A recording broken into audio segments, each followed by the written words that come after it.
your host, Neil Johnson, with some great news to bring you, folks. Alarming news, but great news, because everything that the left is doing is working against itself. It doesn't matter if it's keying Teslas to get the bulk of America to sympathize with Elon Musk, while key people who are firebombing and keying Teslas are getting thrown in jail. Folks, it doesn't matter if it's that. It doesn't matter if it's them trying to take down Pete Hegseth with the Signal issue. And we have found out some things about Signal that are gonna blow your ever-loving mind, folks. This is a wild report. But first, I want you to listen to an audio recording I have here. And I want you to tell me if you know who this is, okay? And then I'm gonna explain how this relates to Signal. It's pretty wild. So anyways, do me a favor, please smash that like. Do chat in with where you're from to help get the stream out. But let's listen to this. Tell me if you know who this is. But one of the most significant differences, critical for moving from polarization to productivity, is that the Wikipedians who write these articles aren't actually focused on finding the truth. They're working for something that's a little bit more attainable, which is the best of what we can know right now. And after 7 years there, I actually believe that they're onto something. That for our most tricky disagreements, seeking the truth and seeking to convince others of the truth isn't necessarily the best place to start. In fact, I think our reverence for the truth might have become a bit of a distraction that is preventing us from finding consensus and getting important things done. But one of the most some of you got it. I think, let me see, who was the first one to get this? I want to give him a shout out here. Vartan Sapanian, NPR CEO. Her name is Catherine Mayers. And she is the head of NPR. And she's literally talking about how we don't want to seek the truth and how Wikipedians are getting it right and how the truth isn't the right thing to seek for our trickiest disagreements. So the lady who doesn't have an interest in the truth, NPR, folks, has 87 editorial positions. 87. Are they filled by Democrats or are they filled by Republicans, folks? Are they filled by independents? What party, or what's the breakdown on it? Is it like 60-27? What are the numbers? It's every single one of them registered Democrats. She is one of the most, and she goes in front of Congress and lies all the time.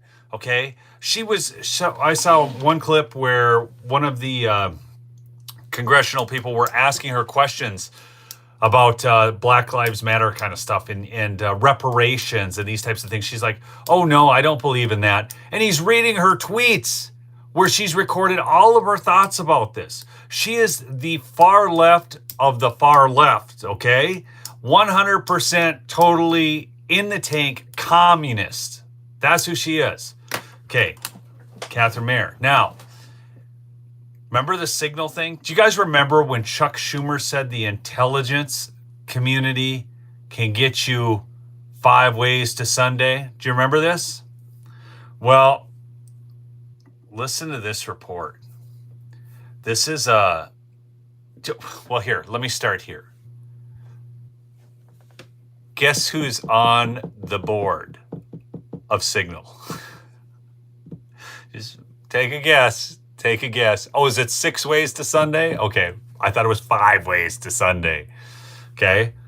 But who's on the, thank you so much for correcting me, audience, 6 ways from Sunday. All right. Okay. No, it's not Hillary. It's not Hunter Biden. This is wild. 5 ways to Saturday. It's not the journalist's daughter. It is the head of NPR herself. The head of NPR, folks. Yes, Catherine Mayer is the chairman of the board of Signal. Now, What do you think the odds are that the Atlantic, because they couldn't run it through NPR, just managed to get in this Signal chat? By the way, which was listed as the best practices by the Biden administration, all this. Okay, I get all that. I don't even think the Signal thing is that big of a deal. There was nothing like top secret, super, uber duper classified, right? Anyway, smash that like if you would. I want this to get out there. She's the chairman of the board. I'm not kidding you. Listen to this out of City Journal, and I found this gem from May 6th of 2024. The encrypted messaging service Signal is the application of choice for dissenters around the world. The app has been downloaded by more than 100 million users and boasts high-profile endorsements from NSA leaker Edward Snowden and serial entrepreneur Elon Musk. Signal has created the perception that its users, including political dissidents, can communicate with one another without fear of government interception or persecution. Okay, how many of you, yes or no, use Signal? I'm just curious in the audience. How many of you utilize Signal? Just a quick yes or no, so I can see what my audience is at on this. I've used Telegram, but okay, so a lot of you know I don't use it. But here's where it gets really interesting, folks. The insider history of Signal raises questions about the app's origins and its relationship with the government.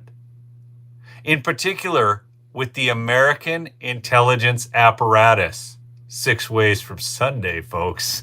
Such a relationship would be troubling given how much we have learned in recent years about extensive efforts to control and censor information undertaken by technology companies, sometimes in tandem with American government officials. First, the origin story. The technology behind Signal, which operates as a nonprofit foundation, was initially funded in part through a $3 million grant from the government-sponsored Open Technology Fund, which was spun off from Radio Free Asia, originally established as an anti-communist information service during the Cold War.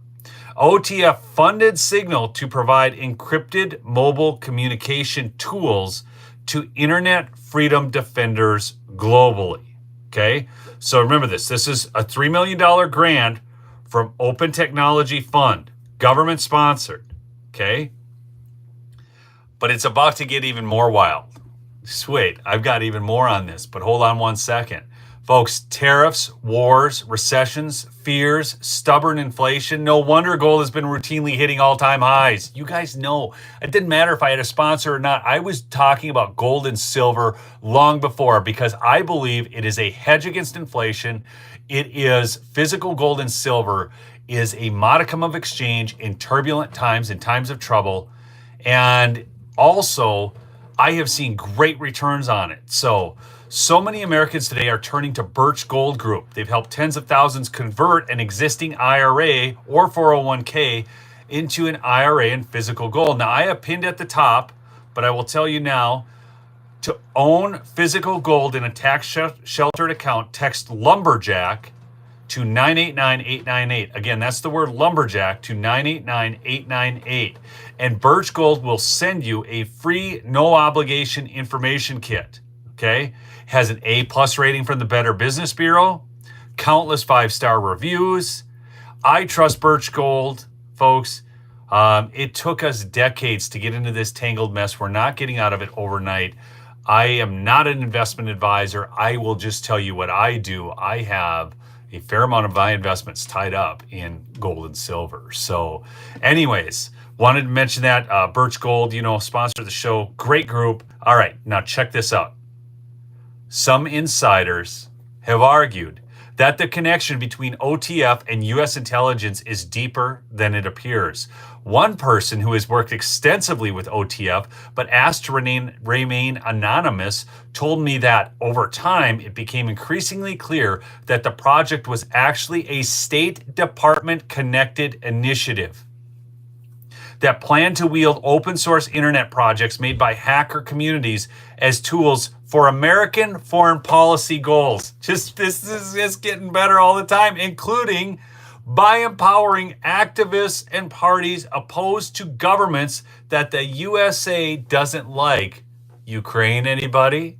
Whatever the merits of such efforts, the claim, if true, suggests government involvement with Signal that deserves more scrutiny.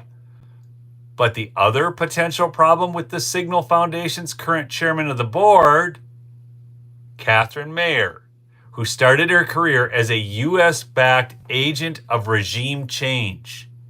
During the Arab Spring period, for instance, Mayer ran digital communication initiatives in the Middle East and North Africa for the National Democratic Institute, a largely government-funded organization that works in concert with American foreign policy campaigns.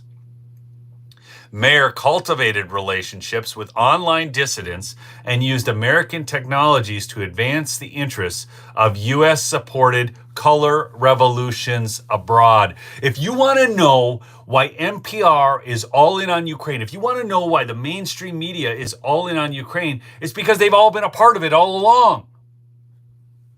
Mayer then became CEO of the Wikimedia Foundation in 2016, where she determined that truth wasn't all that important. From that clip I played at the beginning, folks, if you missed that, you got to go back and catch that audio clip. Actually, you know what? I think based upon this on the Wikimedia, I want you to hear this again. Okay, so now that you've got a little more information on Catherine Mayer, you know who she is. I want you to, again, listen to this audio I have of her. This was from a TED Talk. But one of the most significant differences, critical for moving from in fact, hold on a sec. I think I can. Polarization to productivity, is that the Wikipedians who write these articles aren't actually focused on finding the truth. They're working for something that's a little bit more attainable, which is the best of what we can know right now. And after 7 years there, I actually believe that they're onto something. That for our most tricky disagreements, seeking the truth and seeking to convince others of the truth isn't necessarily the best place to start. In fact, I think our reverence for the truth might have become a bit of a distraction that is preventing us from finding consensus and getting important things done. But wow. Wow. The reverence for the truth, folks. It's a big, man, you get your news from NPR. That's pretty wild stuff. This is wild, okay? Okay, back to, where am I going here? All right.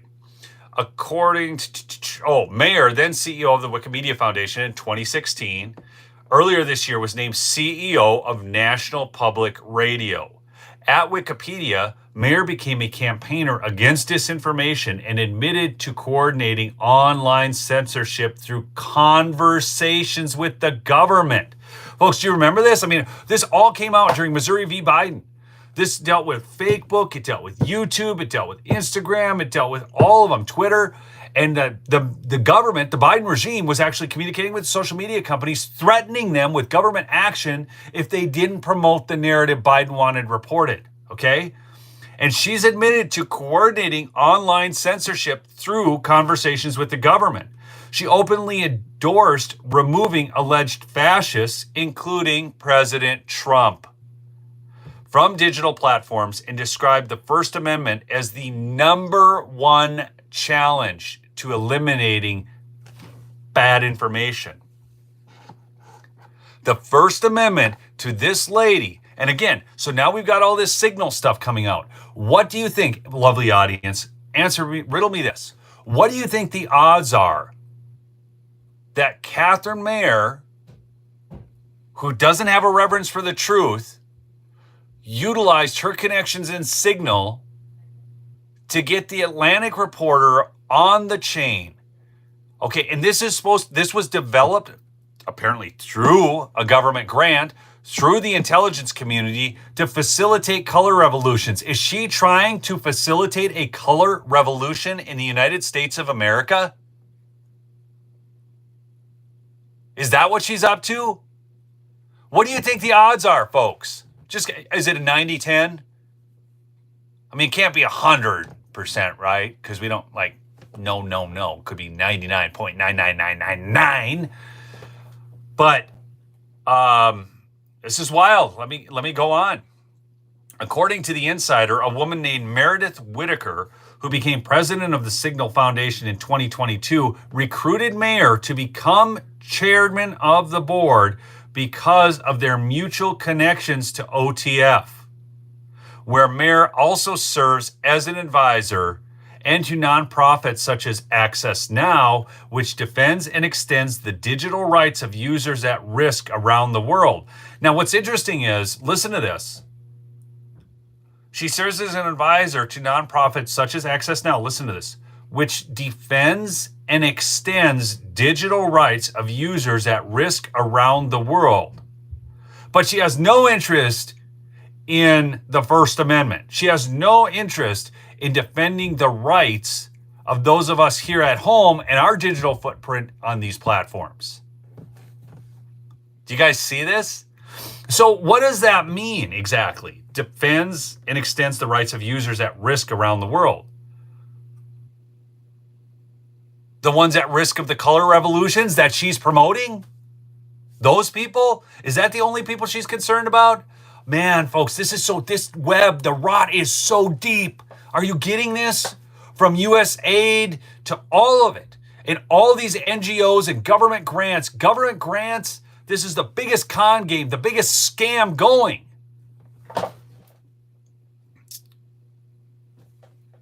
Let's see, go back to this now. Yes, so Middle East and North Africa. Whitaker, like Mayer, is highly ideological. She previously worked in a high position at, guess where?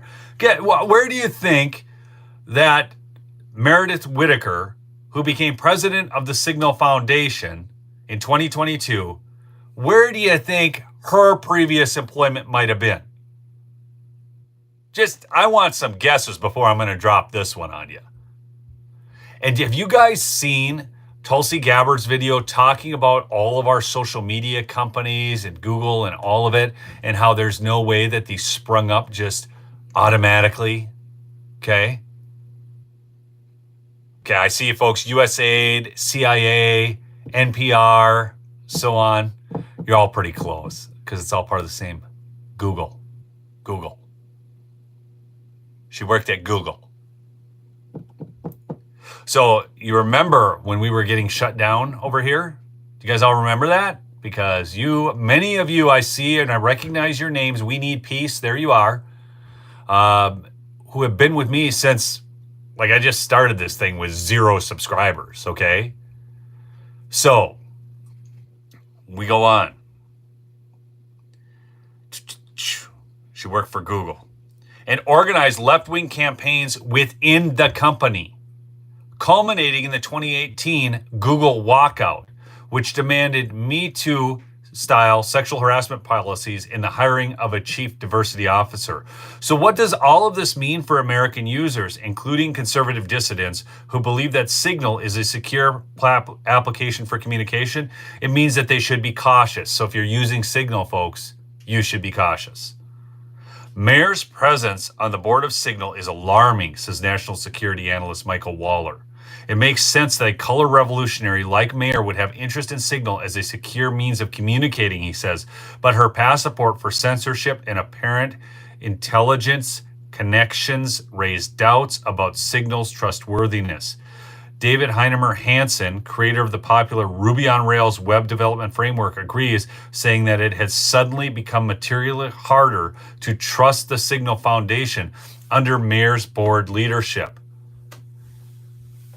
For those who believe in a free and open internet, Mayer's Signal role should be a flashing warning sign. As she once explained, she abandoned the mission of a free and open internet at Wikipedia because those principles recapitulated a white, male, westernized construct and did not end up living into the intentionality of what openness can be.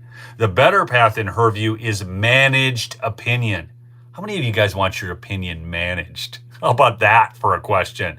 You guys all want your opinion managed? Because managed opinion, using alternate censorship and promotion of dissent, depending upon context and goal, as the essential methods. This is why I tell you all the time, if your voice didn't matter, they wouldn't be trying to shut it down. If my voice didn't matter, they wouldn't be trying to shut it down. You know, we went unmonetized for a year on this channel. And you lovely people continue to support through different means. I mean, some of you gave money through PayPal and whatever. What's the other one called? Cash App that I've got those links on the description. Some of you did that. Some of you bought My Pillow products. Whatever. You guys, you've just been there, and so we've been able to defeat the censorship as a result of that. And now, interestingly, I don't know. It's fascinating. We're remonetized now, so it gets kind of interesting. And some of you have super chatted me in the last few days, and I thank you for that. But it's interesting. I'm curious as to, with President Trump being in there, how that's going to affect all of this. Okay. We're entering a dangerous period in political technology, and Mayer is in the thick of it. Under her ideology, internet freedom is a tactic. It is not a principle. Remember, she's not interested in the truth, and fighting disinformation means speech suppression, including here and at home. When people tell you who they are, believe them, folks. Believe them. Okay. Something big just happened yesterday. Catherine Mayer again. What do you guys here? Catherine Mayer admitted to something finally yesterday. We are in the year 2025. We're on March 27th of 2025, and Catherine Mayer, again, chair of the board at Signal, head of NPR, finally admitted something just yesterday. What do you guys think that was? What do you think she finally admitted to? Again, I do not see, when you start running all these connections and all these dots, these people are so concerned about their money going away. Okay? They're so concerned about the government grants drying up, the U.S. aid money, all of these things. This is why there's such a huge pushback against all of this. A lot of you are saying, I don't know, and taking some guesses. She finally admitted that outlets failed to cover the Hunter Biden laptop more aggressively or sooner. We are in the year 2025. The Hunter Biden laptop came out when?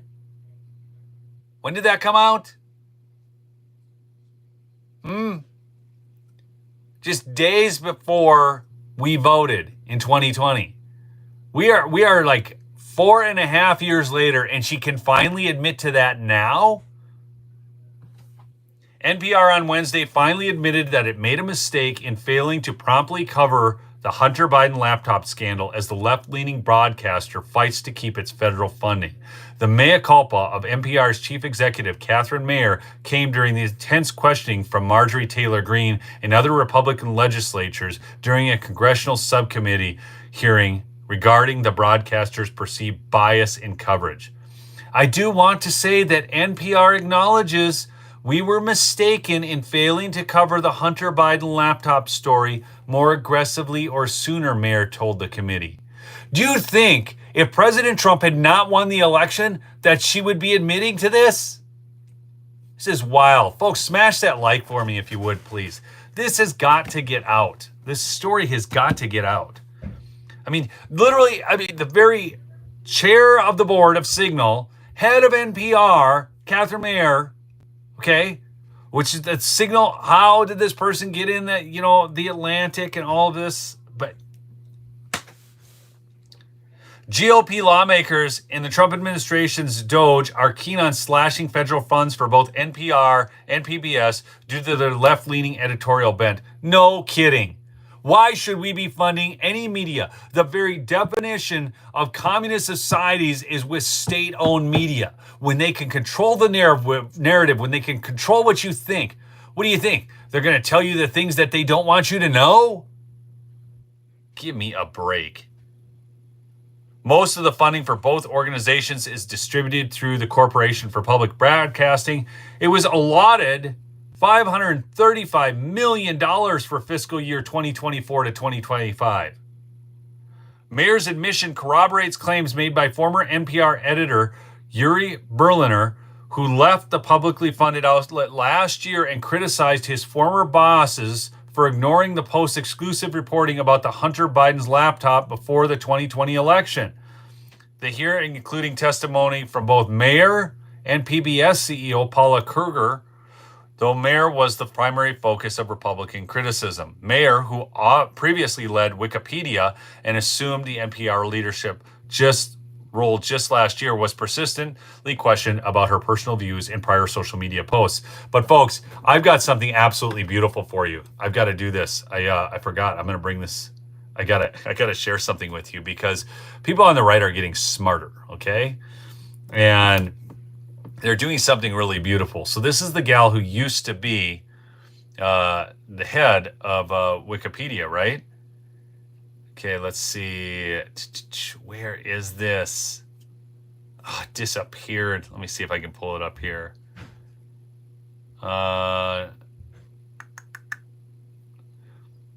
They had on Wikipedia. Did they just change this?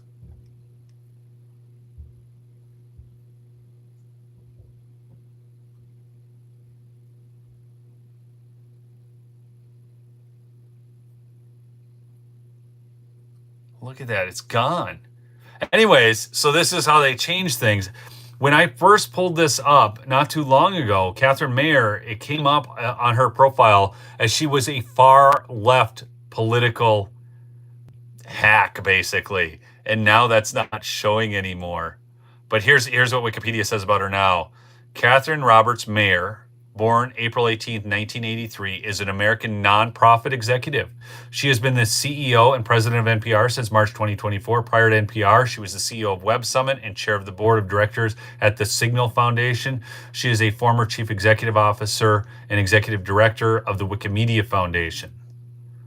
She's just got all kinds of ties to all this stuff, but she is far left, and it's wild because that used to come up. Like literally a half hour ago, I had that coming up on this. Anyways, it's wild. So conservatives are getting out there, getting it done, right? Attacking these different things. But let me try one other thing.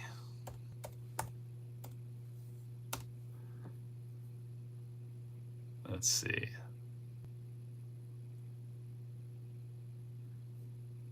Oh yeah, here we go. Here we go. She has been chief executive officer and president of the liberal propaganda NPR since March of 2024. So I don't know why that didn't come up before. When you go to so this is interesting. This is interesting, folks. I want to show you something. I'm looking this up on my computer right now. Check this out. Okay. So just to show you that this isn't BS. Okay, so here it is.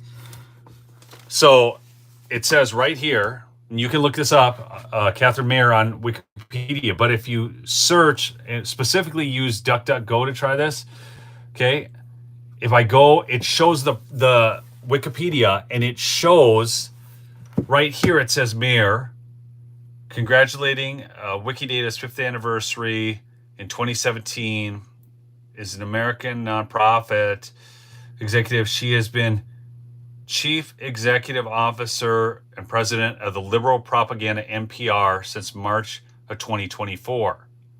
And then, so the liberal propaganda is now out on the actual page itself. But what this does, I used to work in search engine optimization. This is showing you what it said because it's that little summary box. And so they've changed that. So somebody edited on Wikipedia, and then somebody went in and edited back. Okay? Anyhow, fascinating. I love the work that people do. All right? Again, folks, go check out my sponsor, Birch Gold. You can get their free info kit by texting LUMBERJACK to 989-898. Again, that's LUMBERJACK to 989-898. Do that, and you can get your free info kit on gold. You can convert your IRA into physical gold, physical silver, or you can buy just straight coins from them. You know, things like this. I mean, I'm telling you, folks, I don't, you know, if you're looking, I just believe in this stuff. I can't even get the lid open on this thing. There we go. Yeah, there. This is an American Silver Eagle. Yeah, there it is. There's the eagle on the back. You can get some of these over there. So you can start small. You can do whatever you want. but the folks at Birch Gold will help you with that. Folks, thank you so much for joining me today. This is big news. This is the kind of stuff that people need to know. So when you're talking with people, the reason I cover this stuff, I want you to be able to go out and talk to your neighbors, relatives, people at the gas pumps, whatever, and ask, did you know that the chair of the board of Signal is also the CEO of NPR? And yet somehow this magically gets leaked to The Atlantic, which is another left-wing organization owned by Steve Jobs' ex-wife, who talks about switching the narrative. This is why information is so critical. This is the 5th generation warfare, folks. That's what we're fighting here. So anyways, folks, keep fighting the good fight. We'll see you on the next episode, all right? Peace out.